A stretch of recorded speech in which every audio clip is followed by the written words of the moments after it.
Assalamu alaikum wa rahmatullahi wa barakatuh. Akkam jirtan nagee qabdu nagee jechuuf nagee maal qabna rabbumaa jedhaa obboleeyyantii yaa isa biyya alaa jirtu yaa isa biyya keessa jirtu yaa isa barataa yaa isa barsiisaa yaa qaama mootummaa yaa baqataa biyya baqataa jirtu yaa keessa Awurooppaa Ameerikaa Awustiraaliyaa isa biyya addunyaa tanarraa bakka kamittuu facaatee jirtu yaa warra diiyaaspooraa ka ummata keenyaaf yeroo namni keenya biyya keessa rakkatu yeroo namni keenya biyya keessatti rakkoon adda addaa hucuuccaan adda addaa mootummaarraa qaama mootummaarraa isaan irra deemsifamu baatanii hiriira baatan guyyaa 10 ji'a takkaaf ala bultan ilmaan teessa yoo akkana dhumtu nyaata dhabdee uffata dhabdee iddoo ciisichaa dhabdee dhagaa irra lubbuu isaanii dhabdee fayyaa dhabdee akkasii yoo isaan mana hidhaa san keessa dararamu yaa obboleeyyan kiyya isinittiin dhagahamu yaa obboleessa kiyya yaa obboleettiitii sittiin dhagahamu silaa si taatee hoo maaltu si dhagahamame yaa obboleeyyan tiyya warra biyya alaa jirtan warra biyya keessa jirtan warri barattan warri hin baranne warri daldaaltu warri hin daldaalle ka biyya jiraattu keessattuu dhimmi ijoollee teennaa ijoollee Saawud Arabiyaa rakkataa jiranii dhimmi keessattuu warra biyyaa ilaallata keessattuu qaama mootummaa ilaallata yaa obboleeyyan teenya ilmaan teessaniit akkasitti ibidda keessa jiraataa jirtu ilmaan teessaniit akkasitti hidhaa keessatti qullaa akkasitti osoo ilmi namaa akkanatti osoo laalan lubbuun keessaa bahaa jirtu nama meeqatu jiraachuu dadhabee uummata udhabee lubbuu ofiif baase haraam aleeku wallaahi haraam aleeku yaa warra mootummaa haraam aleeku wallaahi billaahi isin irratti haraama wallaahi rabbiin irraa isin gaafata wallaahi rabbiin irraa isin gaafata irraa gaafatamuuf teettan waan ilmaan teessan hadha yeroo isin aangoo irra jirtanitti ilmaan teessan saree hanqatte ilmaan teessan bineensa hanqatte kanatti irraa gaafatamuuf teettan yoo rabbiin naganuuf kennee bilisummaa way argan ummatatu irraa isin gaafata yoo ammoo tana bira tarte akhiratti irraa gaafatamu teettan akhiratti irraa gaafatamuu keessan hin oolu rabbii jedhaa ijoollee teennaa birmadha teettanii itti ilaalina yaa isa ala jirtu yaa isa biyya jirtu yaa isa bakka kamuu jirtu bakkuma feetee jiraadhu ijoollee teennaaf sagalee haa taanu ijoolleen teenna akkan taanitti dhumaa turanillee osoo namni wata akkan dhagayin osoo asiin dura yeroo telefoonni akkanatti ijoolleen itti beeytee telefoonaa seensifachuu hin danda'initti nama meeqa dhumate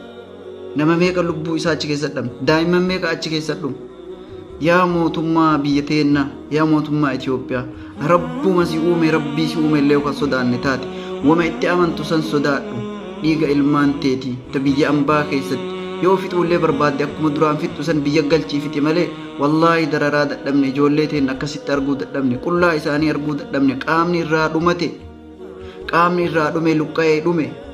qaaman qaban fayyaan qaban nyaataa iddoon qaban beelatu isaan ajjeesaara dhibeetu isaan ajjeesaara yoo barbaadde fixuullee barbaannaan biyyumattaa galanii eeyyamiifi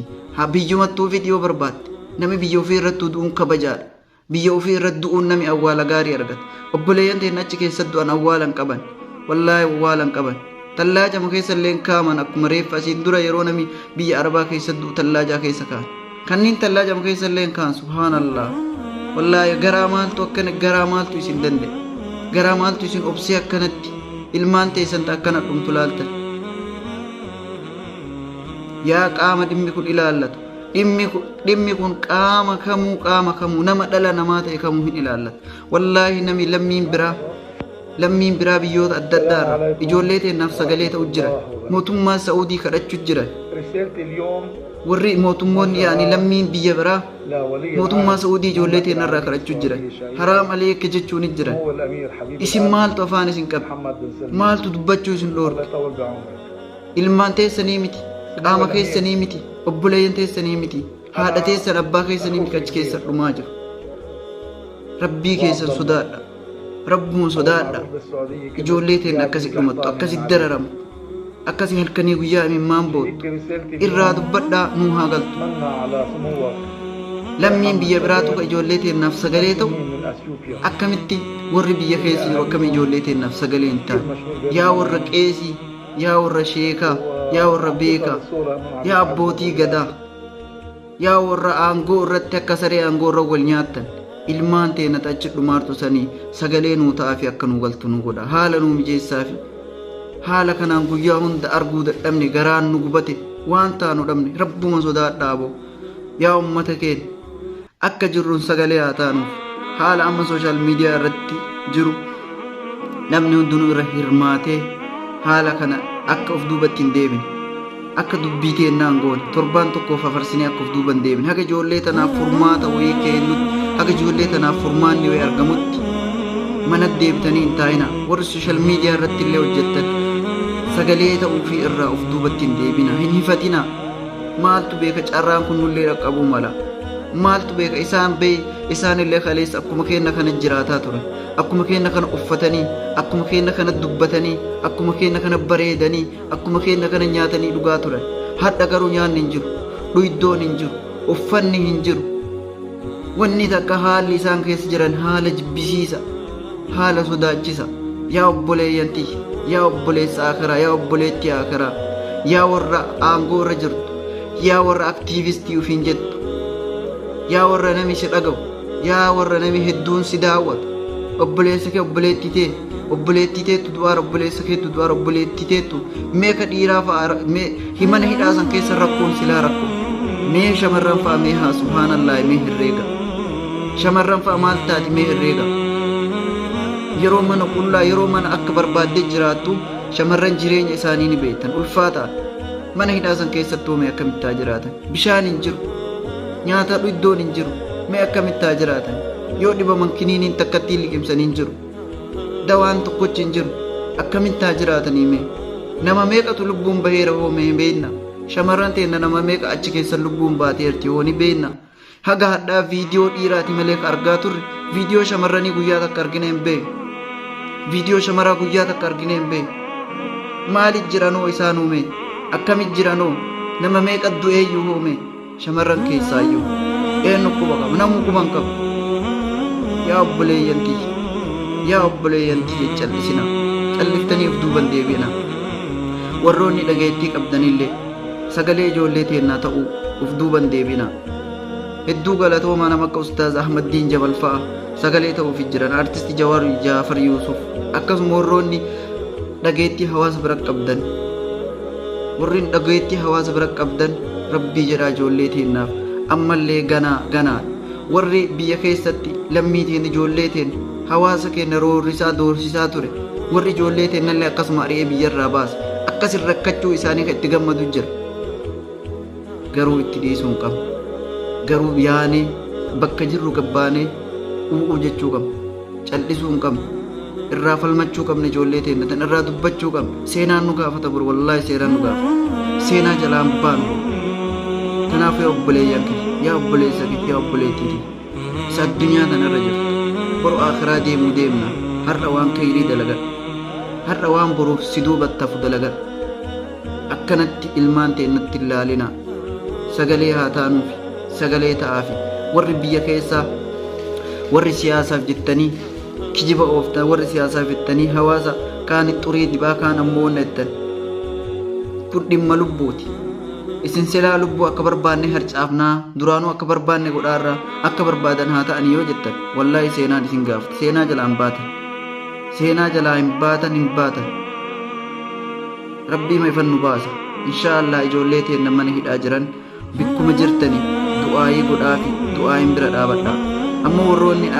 sooshaal miidiyaa kanarra dhagayeettii qabdanillee nama ijoollee tanaaf sagalee ta'u hamilee ta'aafi nama ijoollee tanaaf sagalee ta'u jiru hamilee ta'aafi ittiin cufinaa karaa ati waan akkanaatiin jedhina gandaa waliin qoodina gosaa waliin qoodina dhimma dhuunfaatiif jettanii dhimmi kun dhimma nama hunda ilaallatu dhimma lammii hunda ilaallatu amantii wal qooduu hin barbaachisu gandaa wal qooduu hin barbaachisu polotikaa wal qooduu hin barbaachisu waan adda addaatiin wal qooduu hin barbaachisu dhimmi kun dhimma walii galaati mana hidhaa san keessa harki caalu ijoollee Oromoo haa ta'uyyuu malee lammiin Itoophiyaa achi keessaa dhabame nama achi keessaa dhabame hin jiru Sidaama Kambaataa Walaayittaa Amaaraa Tigree Sumaalee nama achi keessa hidhaa jiru Itoophiyaa waan jedhame achi keessaa nama dhabame hin jiru saba hunda keessaayyuu mana hidhaa san keessa kanaafuu Polotikaa wal qooduu, amantii wal qooduu, gandaa wal qooduu, lagaa wal qooduu hin barbaachisu. Kun dhimma nama hundaa, dhimma walii galaati, dhimma lammii hundaati.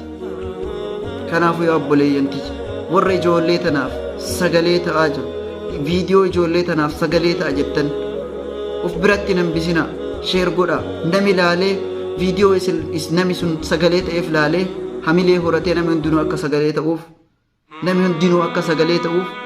laaltanii biran tarinaa. Yoo argitan nama ijoollee tanaaf sagalee ta'u, nama ijoollee tanaaf dubbataa jiru yoo argitan hamilee itti horaa, viidiyoo isaa sheer godhaa. Akkasitti namni hamilee walitti horee ijoollee tana akka bakka jirru kaanee dhaabannee ijoollee tanarraa haa dubbannu yaa obboleeyyanti, yaa obboleessa kiyya, yaa obboleettiitii. Please maqaa rabbiitiin isin qabee ba'aallaa. Please ijoolleen tun akka malee dhumu jirani. Please haga danda'ameen himaa iyyinu ta iyyaansa bira tarteen, ta afaan bira tarteen, ta hirmaannaa sooshaal miidiyaa bira tarteen rabbii keessanii kadhadhaafi akkuma itti amantaniin waan itti amantan kadhadhaafi ijoollee tana rabbi nagaan achiin waa baasu, rabbiin nagaan achiin waa baasu.